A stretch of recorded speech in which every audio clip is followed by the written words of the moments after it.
మీ పేరండి? నా పేరు శేఖర్, మేల్కో ఆటో డ్రైవర్ అన్న టీం నుంచి వెళ్ళి మాట్లాడుతున్నాను. ఈ ఫ్రీ ఎలక్ట్రిక్ ఆటోస్ అని సీఎం రేవంత్ రెడ్డి సార్ ఒకటే చెప్తున్నా, వెనక్కి తీసుకోండి. మీరు మహబూబ్నగర్ డిస్టిక్ నుంచి వెళ్ళి సీఎం గారు, నేను మహబూబ్నగర్ డిస్టిక్ నుంచి వెళ్ళి శేఖర్ని మాట్లాడుతున్నా, ఆటో డ్రైవర్.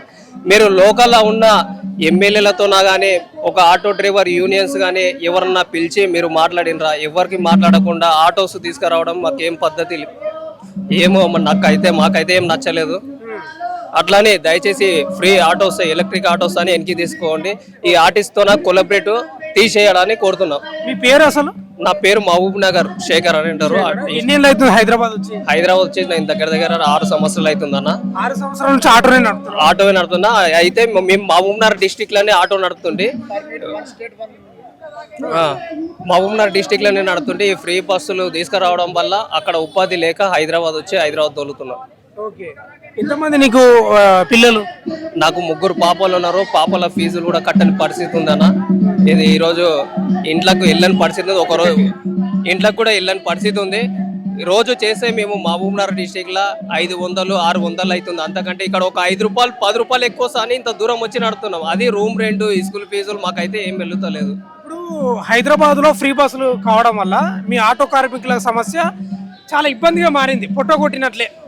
అసలు ఎట్లా గడుస్తుంది మీ కుటుంబం? 3 పిల్లలు, మీ వైఫ్, నీవు. ఆ రెంట్కేనా మీరు ఉండేది? రెంట్కే ఉంటాము. దయచేసి హైదరాబాద్ లో మన ఆటోలు తక్కువ ఉన్నావని చెప్పి మా ఆటోలు మీ ఫ్రీ ఎలక్ట్రిక్ ఆటోలు తీసుకొస్తుండ్రా అర్థమైతే లేదు. అట్లానే మీకు ఇచ్చిన హామీ ఏమైంది? 12,000 ఏమి ఇస్తున్నారు కదా? 12,000 ఇవ్వలేరు, ఇంతవరకు 1 రూపాయి కూడా ఇవ్వలేరు. మిమ్మల్ని ఖచ్చితంగా గద్దె దింపే అవకాశం కూడా ఉంది. మేము దలుచు కూడా తెలుసా ఇంట్లో ఎన్ని ఓట్లు ఉంటావో. దగ్గర నేను, మా భార్య, మా ఫ్యామిలీస్ ఓట్లు దగ్గర 6, 7, 8 ఓట్లు ఉంటాయి. మీకు ఒక్క ఆటో డ్రైవర్ కూడా ఓట్లు వేయాలని ఖచ్చితంగా నిరూపిస్తాం. ఇప్పుడు ఆర్టీసీ ఎలక్ట్రికల్ ఆటోలు తేవడం వల్ల ఎట్లాంటి నష్టం జరుగుతుంది మీకు? మాకైతే ఇప్పటికైతే చాలా నష్టంగా ఉంది. దయచేసి ఆటోస్ వెనక్కి తీసుకోవాలని కోరుతున్నా. సీఎం రేవంత్ రెడ్డిని గద్దె దించడం మా ఆటో డ్రైవర్ల కార్మికులకు ఖచ్చితంగా గద్దె దించుతారని కోరుతున్నా. మీ పేరు? నా పేరు కుర్మయ్య. హైదరాబాద్ లో నడిపిస్తా. ఈ ఎలక్ట్రిక్ ఆటో నాదే. అయితే ఎలక్ట్రిక్ ఆటో అయితే నేనేమంటున్నా అంటే, మీరు తెచ్చేది ఏదో ఎలక్ట్రిక్ ఆటోలు తెచ్చి అయినానే సపరేట్గా దుకాణం పెట్టేటి కంటే మేము ఆల్రెడీ ఉన్నాం. మేము నడిపించేటోళ్ళం, ఇంత లక్షల మంది ఉన్నాం. మీరు ఎందుకు ఏ గవర్నమెంట్ చేయలే ఈ పని? ఎవరికి ఆలోచన కూడా రాదు. ఇది ఎంత చీపు బుద్ధి అంటే, నేనే సపరేట్గా దుకాణం తెరుస్తా, నేను ఆటోలు తెచ్చి నడిపిస్తా అంటే ఇది ఒక బిజినెస్ మ్యాన్ ఆలోచన.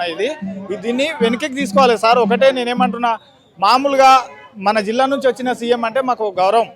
మా జిల్లా ఆయన ఉన్నాడు, మా జీవితాలు మంచిగా బాగుపడతాయని మేము కలలు కన్నాం.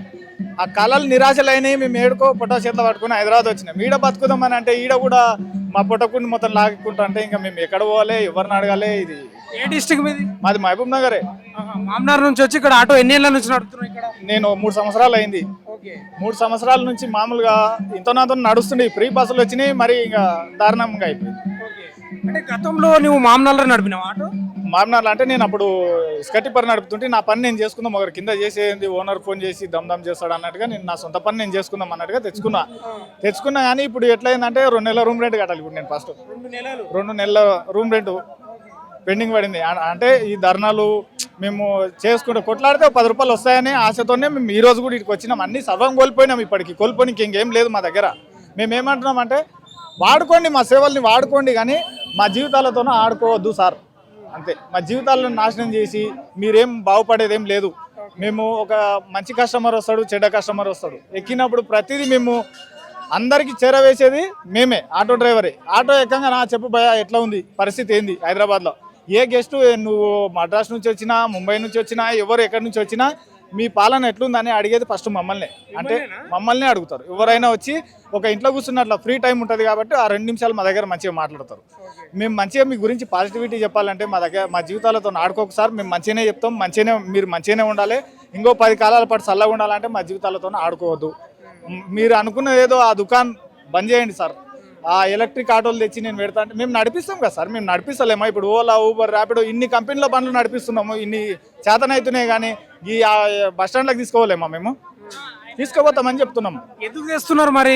ఏంది ఉద్దేశం? ఏమై ఉంటుంది?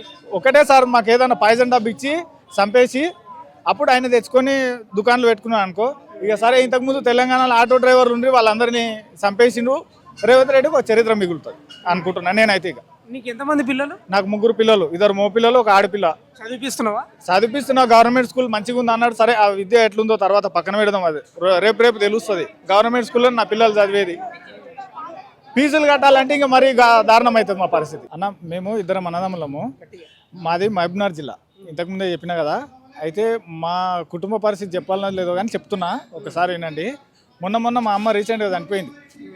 సరే, మా నాయనకు షుగర్ వచ్చి కాలు మొత్తము ఉబ్బిపోయింది, ఉబ్బి పగిలిపోయి చీము రక్తం కారుతుంది. మా భార్యను తెచ్చి స్కూల్ తెరిచేట ముందలా ఒక వారం 15 రోజులు ఉన్నారు. ఇక్కడ రూమ్ తీసుకున్నాము, ఉన్నాము. ఆ వారం 15 రోజుల తర్వాత మా నాయనకి ఇట్లా అయిందంటే మా భార్యని పిల్లల్ని అందరినీ స్కూల్ మానిపించేసి పంపించిన. ఇది ఆన్ రికార్డ్. ఎందుకంటే ఏ స్కూల్లో చూసినా కూడా తెలుస్తుంది కదా. ఇక్కడ జాయిన్ చేసిన నెంబర్ని ఆడికి పంపించిన. ఆడ మా భార్య పిల్లలు ఒక దగ్గర, నేనేమో ఇక్కడ. ఇప్పుడు మీ భార్య పిల్లలు మామనాలు ఉన్నారు. ఎక్కడ అసలు మీది సొంత గ్రామం చెప్పు? మాది నారాయణపేట నియోజకవర్గం వస్తుంది. మా ఎమ్మెల్యే చిట్టం పర్ణికారెడ్డి. అయితే మా ఈయన ఎవరు రేవంత్ రెడ్డి పక్క నియోజకవర్గమే. అయితే మా జీవనోపాధి, మా బతుకుదెరువులు అట్లున్నాయి. మా భార్య పిల్లలేమో ఆడ, నేనేమో ఈడ రోడ్డు మీద. ఏడనో తినాలి, ఏడనో వండాలి. రోడ్డు మీదే నాది జీవితం. ఈ మొత్తం ఈ ఆటో జీవితం మొత్తం రోడ్డు మీదే బతుకుతున్నా నేను. చేయాలి, చేసినవి సాయంత్రం ఫోన్పే కొట్టాలి. ఆర్ఎంపీ డాక్టర్ ఉంటాడు, మా నాయనకు రోజు పట్టి కట్టి అవన్నీ చేయాలంటే ఆయనకు పైసలు కావాలి. కాబట్టి నేను ఇక్కడ పని చేస్తున్నా. మా భార్య ఆడ పిల్లల్ని చదివించుకుంటా. ఆమె కూడా స్కూల్లో పనిచేస్తుంది. ఇప్పుడు ఈ ఆటోలు బంద్ అయితే మేమేం చేయాలనేది మాకు ఏం తోస్తలేదు. మేము ఎట్లా బతకాలి, అసలు బతుకుదేరో తలుచుకుంటే సరే ఒక అడ్డ మీద కూలిపోదామా, సడన్గా ఓ మేస్త్రి తీసుకుపోయి 4 సిమెంట్ సంచులు ఎత్తుకొని రా అంటే మోస్తాము, మొయ్యము. జీవిత భారం మోసి ఈ ఆటోను నడిపించుకొని బతుకుదామని వచ్చినాం. ఇది కాదు, అది కాదు. మామూలుగా తెలంగాణలో పరిస్థితి ఎట్లుందంటే, ఇంతకుముందు రజాకారులు ఉన్నప్పుడు బానిస బతుకు ఎట్లుందో ఇప్పుడు అంతకంటే 4 ఇంతలు ఎక్కువ ఉంది. నేను ఎందుకు చెప్తున్నా అంటే, సార్ చూసిన వాళ్ళందరూ ఇగో ఇది నా ఆధార్ కార్డు, నా బయోడేటా. ఎప్పుడైనా ఏడనన్నా మీకు చుట్టుపక్కల చూసిన వాళ్ళు వీడు ఫేక్ చెప్తున్నాను అనుకుంటే మా ఇంటికాడ పోయి మా నాయనని చూడండి. బోయ కురుమయ్య నా పేరు. మాది కిష్టాపూర్ విలేజ్, నారాయణపేట జిల్లా, ధన్వాడ మండల్ నాది. ఇది మా ఇంటికి పోయి చూసినా మీకు అర్థమవుతుంది మా పరిస్థితి ఏందనేది. ఏమీ లేదు, భూమి లేదు. సరే భూమి లేదా, ఎటనో లాగా మన కష్టం, మన రెక్కల కష్టం చేసుకొని బతుకుదామని హైదరాబాద్ వస్తే ఇప్పుడేమో నోటికాడ బుక్కని గుంజుకపోయినట్టుగా గవర్నమెంట్ ప్రవర్తన. ఇప్పుడు మీ భార్య నువ్వు ఒక దగ్గర లేము అసలు. మా భార్య ఊర్లో, నేను ఈడ ఏ రోడ్డు మీద వండుకుంటానో ఇంకా నాకు అసలు సాయంత్రం అయితే తెలియదు. లాస్ట్ కస్టమర్ ఏడైతే ఏడ నిద్ర వస్తే ఆడ వండుకుంటా, ఇట్లా తింటా, లేకపోతే ఇంకా అట్లా నిద్ర. అది మా పరిస్థితి. ఇప్పుడు నువ్వు ఇంత ముందుకు ఏదో పని చేస్తున్నా అని చెప్పినావు. నేను టిప్పర్ నడిపిస్తుంటే, అయితే ఈ ఆర్థిక పరిస్థితులు కోలుకోలేక ఇప్పుడు ఎవరు అయినా నాకు నెలకు 15,000 జీతం. 15,000తోనే ఏం సరిపోతలేదు మా కుటుంబానికి. అక్కడ ఊర్లోనే 15,000తోనే ఏం సరిపోతలేదు. అంతకంటే ముందు నేను చెత్త ట్రాక్టర్ నడిపించిన, ఊర్లో గ్రామ పంచాయతీ ట్రాక్టర్ నడిపించిన.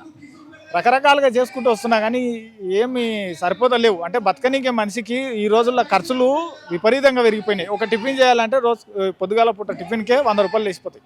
50 రూపాయలు మంచి టిఫిన్ చేయాలి, మనం కడుపు నిండా తినాలనుకుంటే 50 రూపాయలు 100 రూపాయలు టిఫిన్ పోతున్నాయి. మేము ఒక 1000 రూపాయలు చేస్తే నిన్ను ఏం తినాలి, మా పిల్లలకి ఏం పంపించాలి, మా నాయనని ఎట్లా చూసుకోవాలి. మా నాయన పరిస్థితి అధ్వానంగా ఉంది. మా అమ్మ మొన్న చచ్చిపోయింది. మా అమ్మ 2 నెలలు చచ్చిపోయి అంతే. 2 నెలలు అయింది. 2 నెలలు మా అమ్మని మరొకన్నా ముందే మా నాయన గుల్లవాడి అని చెప్పి మా భార్య పిల్లల్ని అందరినీ పంపించిన. ఆడ ఆమె, నేను ఈడ. మా బతుకులు. నీకు హైదరాబాద్ ఆటో నడుపుతున్నావు కదా, ఆ డీజిల్ ఖర్చా ఏదో పెట్రోల్ ఏదో, మరి ఆ ఖర్చు పోగా నీకు ఎంత మిగులుతుంది, అసలు ఎంత వస్తుంది రోజు?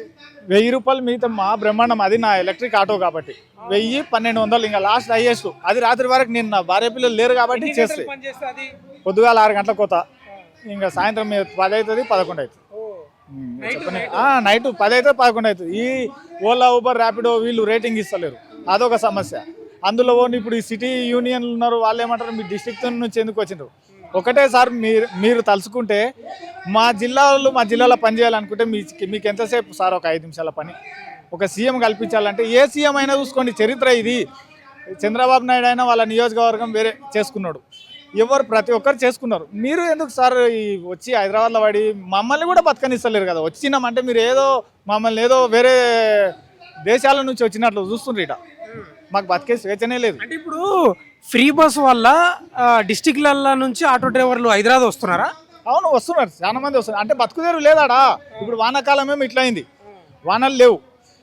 సరే ఇప్పుడు నాదంటే భూమి లేదు, భూమి ఉన్న వాళ్ళ పరిస్థితి ఎట్లా ఉందంటే చేను వేసుకున్నారు అనుకో, అది ఇంత ఎండిపోయిందంటే ఇంకేం చేద్దాం నాయన, ఏదో ఆటోనో అడ్డమిని కూలికో ఏడుకో పోదామని వస్తారు. వచ్చినా ఇక్కడ పనులు దొరకవు. పనులు ఎట్లా అంటే బీఆర్ వాళ్ళు ఒకరోజు సికింద్రాబాద్ రైల్వే స్టేషన్కి వచ్చి మీరు చూడండి, ఒక్కరోజు కొన్ని వేల మంది దిగుతారు ఒక ట్రైన్లో. మేము తీసుకొని పోతాం కదా, మాకు తెలుసు. అంటే బయట నుంచి వచ్చే బయట రాష్ట్రాలకేమో ఉపాధి ఉంది, సొంత రాష్ట్రం మేము కొట్లాడి తెచ్చుకొని మా పక్కల నియోజకవర్గం అయిన సీఎం మేము మా జిల్లా అయినా గెలుస్తాడు, మా బతుకులు మారిపోతాను మేము ఎన్నో కళలు కన్నాం. కానీ మా కళలన్నీ ఇప్పుడు ఎట్లయిపోయినాయి అంటే ఫుట్పాత్ మీద వండుకున్నప్పుడు కంటకెళ్ళి నీళ్ళు వస్తాయి. నమ్ముతారో నమ్మరో కానీ ఏడుపు వస్తుంది. అట్లే వండుకుంటాం. ఏం చేస్తాం, ఇంకా వేసినాము, ఒక పొరపాటు చేసినాం, ఓటు వేసినాం, పొరపాటు చేసినాం అన్న స్థాయికి వచ్చినాం. ఎందుకంటే రేవంత్ రెడ్డి అంటే మా జిల్లా అయినా గెలిస్తే మేము కాలర్ ఎగరేసుకొని తిరగవచ్చు అనుకున్నాం. కాలర్ మాట పక్కెట్టు మమ్మల్ని కంపల్సరీలో వండబెట్టే పని చేసింది. ఇప్పుడు ఇంకొక ఆరోపణ ఏముందంటే మీ మీద రాజకీయ పార్టీలు మిమ్మల్ని ఉసగొల్పుతున్నాయి, రెచ్చగొడుతున్నాయి, అందుకే రోడ్ల మీదకి వస్తున్నారు, లేకపోతే ధర్నాలు చేస్తున్నారు అని కొందరు అంటున్నారు కదా. ఏ రాజకీయ నాయకులు ఎవరేం రెచ్చగొడితే రెచ్చిపోయేటంత ఈ గుడ్డి కాలం ఏం కాదు ఇది. మామూలుగా అందరికీ తెలుసు మనం ఎట్లా బతకాలి. రోజు పొద్దుగాల లేస్తే ఎవరైనా నువ్వు పట్టణంలో అంటేనే ఇది ఒక అడవిడి జీవితం. ఎవరు బతుకు వాళ్ళదే, ఎవరు కర్మ వాళ్ళదే. సపోజ్ నేను ఇప్పుడు నైట్కి పండుకున్నతో నేను చచ్చిపోయినట్టు కూడా వాసన వస్తే తప్ప చూడని ఒక పరిస్థితి ఇక్కడ హైదరాబాద్లో. ఎందుకంటే ఎవరికి ఎవరు పట్టరు, ఇక్కడ చూసుకోరు. ఏమని ఉంటే పొద్దుగాల భార్య ఫోన్ చేయలే, పిల్లలు ఫోన్ చేయలే, నాయన ఉన్నామంటే ఉన్నా, లేనా అంటే ఇక లేనట్టే. ఇక అంత అటువంటి జీవితం ఇక బతుకుతున్నాము. మా జీవితాలతో ఎందుకు ఆడుకుంటావు సార్? ఏదో నీకు లోపల జాలి కలిగితే సరే ఇట్లా కాదు నాయన ఇట్లా బతుకురు, ఈ వేళ మీరు తప్పులు చేయకూరు అన్నప్పుడు మాకేమైనా పనిష్మెంట్ ఇస్తే తప్పు చేసినానికి పనిష్మెంట్ గట్టి చేయండి. తప్పు లేదు, మేము తప్పు చేసినాం కాబట్టి శిక్ష అనుభవిస్తాం. కానీ బతుకుతారు మేము బతకాలనుకున్న పొట్ట మీద మన్ను వస్తే ఇది అసలు న్యాయం కాదు సార్. ఇది అంటే ఇప్పుడు ప్రభుత్వం ఏర్పాటు కూడా 3 ఏళ్ళకి దగ్గర వస్తుంది. మీకు 12,000 ఇస్తున్నారు కదా ఆటో కార్మికులకు, వాళ్ళ మేనిఫెస్టోలో పెట్టుకున్నారు. మరి ఆ హామీ ఎంతవరకు వచ్చింది? ₹1 ₹12 కాదు, 12,000 కాదు, 12 పైసలు కూడా ఇవ్వలేదు. సరే ఇవ్వకపోయినా సరే మా కష్టం మేము చేసుకొని బతుకుతున్నాం. కానీ మా కష్టాన్ని గుంజుకునే ప్రయత్నం ఇది. గుంజుకొని మా నోటికాడ భూని లాక్కొని వేరే వాళ్ళు కుక్కలకి ఎడతారు చూడు, అట్లా ఉంది ఇప్పుడు మా పరిస్థితి. కుక్కల కన్నా విలువ ఉంది, మాకు విలువ లేదు. సరే కుక్కలు అన్నదేమో సునకము అంటారు మామూలుగా, అట్లాంటి పరిస్థితి ఉంది మాది. ఆటో డ్రైవర్లు అంటే ఒక వేరే అయిపోయింది. సరే తప్పులు చేస్తారు, మీరు నెంబర్ ప్లేట్ లేదా, మామూలుగా ఆటో రాంగ్ రూట్ పోయిందా, వేరే ఏమన్నా అవి చలన్లు విధించుకోండి, తప్పు లేదు. ఎందుకంటే తప్పు చేసింది కాబట్టి అనుభవిస్తాడు.